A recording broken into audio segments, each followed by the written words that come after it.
Welcome, traveler, to the site of the legendary Battle of Marathon. It's truly incredible that such a small place would have such tremendous significance. But then again, even the tiniest pebble can send ripples through the water. Marathon was the location of one of the greatest battles in Greek history. It was here where Athenians made a stand against the might of an imposing Persian fleet.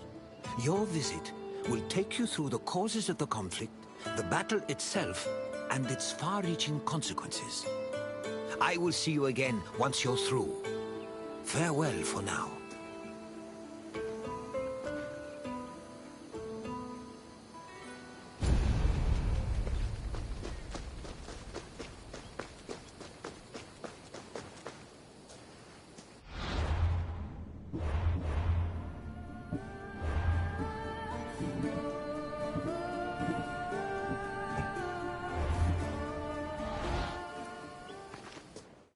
In 490 BCE, 600 Persian triremes landed on a beach 35 kilometers north of Athens. Standing in their way were 11,000 hoplites led by the prestigious Athenian general Miltiades. The Persian forces outnumbered the Greeks approximately 5 to 1, and yet the smaller force managed to push back their would-be conquerors. The Battle of Marathon was a major turning point in the Greco-Persian Wars, and the Athenians' victory would be celebrated for many years. The modern-day distance-running event is named a marathon in memory of a soldier from the battle who ran back to Athens to announce their victory, though whether this is real or legend is uncertain.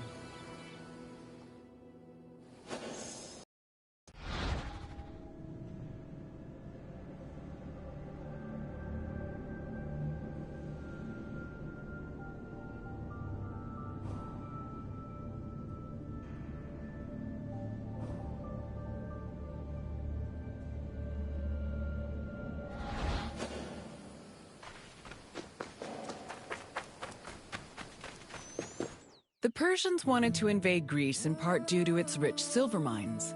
In 545 BCE, they came closer to this goal after their victory over Croesus, the king of Lydia. The victory forced some Greek populations in Asia Minor to surrender and gave the Persians a solid foothold to carry out a large-scale invasion. In 494 BCE, the city of Miletus revolted against its Persian rulers. They were aided by Athens and the nearby city of Eretria, and even burned down an important Persian temple. The Persian king Darius was enraged by their sacrilege, and in 491 BCE, sent messengers to the Greek cities demanding their submission. Athens and Sparta killed the Persian messengers, goading Darius to invade. The Persians began their attacks, first capturing the city of Naxos and enslaving its inhabitants, then taking the city of Eretria. Filled with confidence from their string of victories, the Persians set their sights on Athens.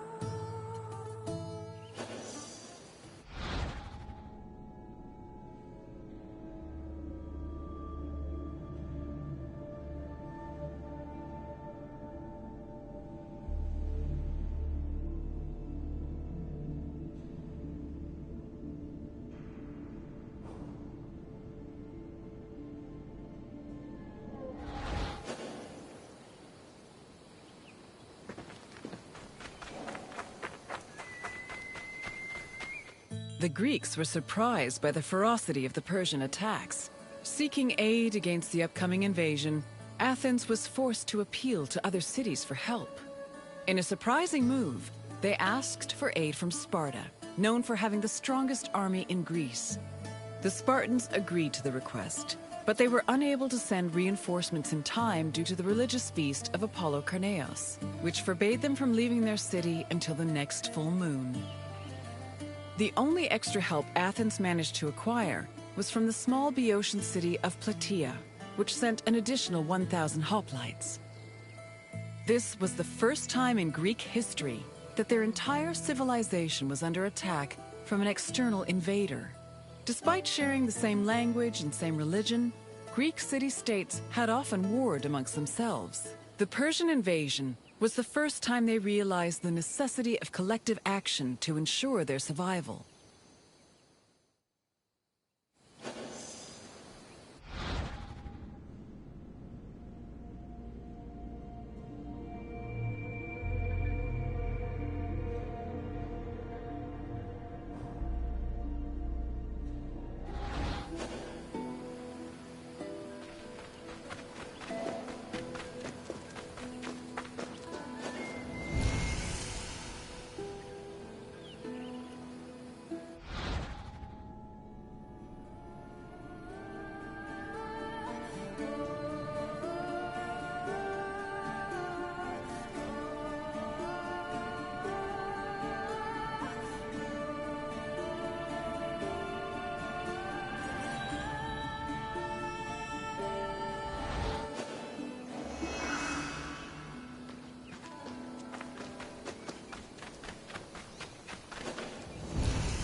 The Persian fleet originally planned to land at the port of Phaleron.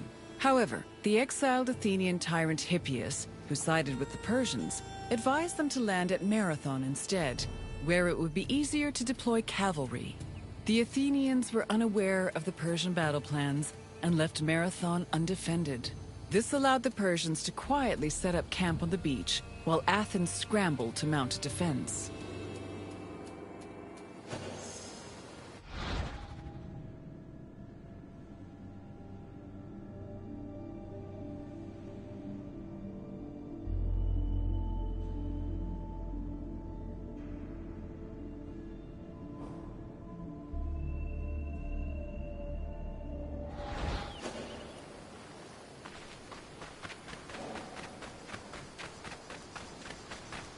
The Persians' overwhelming numerical superiority forced the Athenians to get creative with their defensive strategy. The city sent 10,000 hoplites, along with the extra 1,000 Plataean reinforcements, to a hill located above the Persian encampment. Once in position, Athenians had to decide whether to wait for the Persians to attack or to strike them first. Athens' strategists believed the former option was better, but the general Miltiades believed a first strike was more advantageous, as the Persians had their backs to the sea. In the end, Miltiades' opinion prevailed, and the Greeks made their move.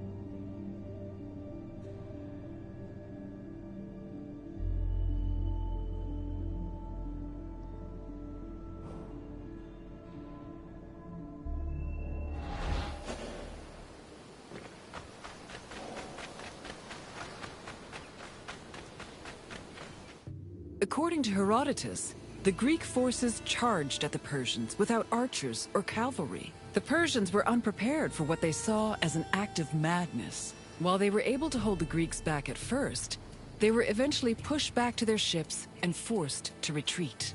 The Persians suffered heavy losses during the battle, with approximately 6,400 casualties. The Athenians, on the other hand, only lost 192 soldiers.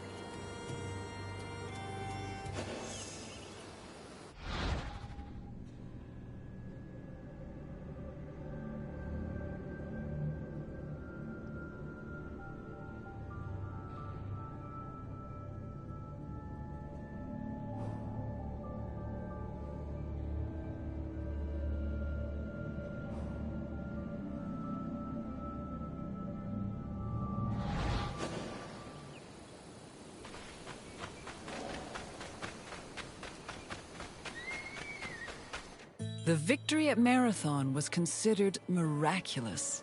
The Greeks attributed this miracle to the appearance of legendary heroes who they allegedly saw return from the dead to fight at their side in defense of the city. For example, several Athenians swore they saw the mythical king Theseus take up arms at Marathon, a scene which would later be depicted in Athens' Agora. Similarly, some hoplites attested that Heracles appeared at Marathon, clad in his lion's skin and wielding a club. The supposed appearance of these heroes helped elevate the Battle of Marathon to a legendary status among the Greek people.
After the Persians fled Marathon, they tried to invade Athens by way of the Bay of Phaleron. However, this gave the Athenians time to return to their city and mount a proper defense. Fearing further losses, the admiral of the Persian fleet called off their attack, and the Persians returned to their empire. Darius was furious at the campaign's failure and decided to seek vengeance in a retaliatory expedition from both land and sea. Meanwhile, Sparta begrudgingly congratulated Athens on their victory.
The victory at Marathon marked the beginning of a new era for Athens.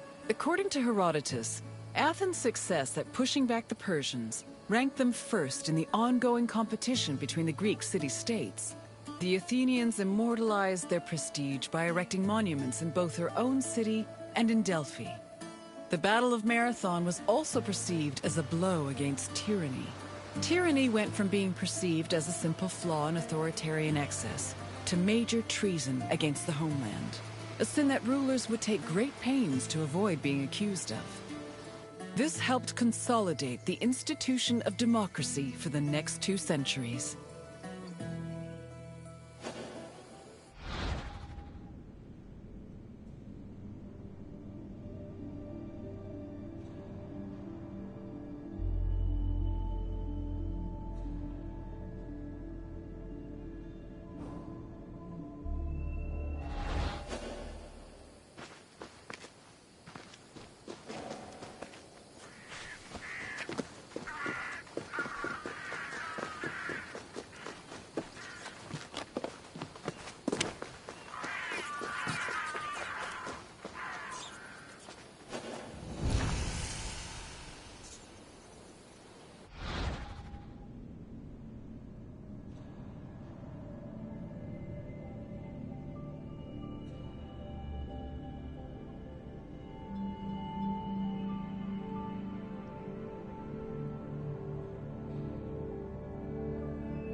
I hope you enjoyed this look into the famous Battle of Marathon. It was not only a major turning point in the history of Athens, but also for all of Greece. Its repercussions would be felt for many years to come. Is there anything else you'd like to do? Of course. Let's start with a simple question. Which Athenian general led the Greek forces at Marathon? Correct. Miltiades led the forces at Marathon, and it was his strategy that helped the Greeks push the Persians back. Time for another question. Which Greek city revolted against the Persians in 494 BCE?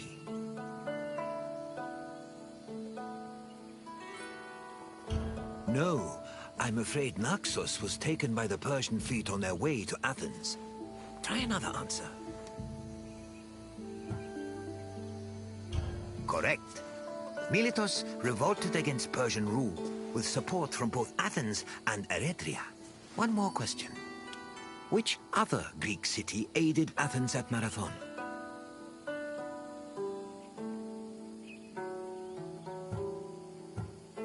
Yes, Plataea sent 1,000 Obrides to aid the Athenian forces. Well done, traveler. You have learned much. Farewell, traveler. I hope to see you again soon.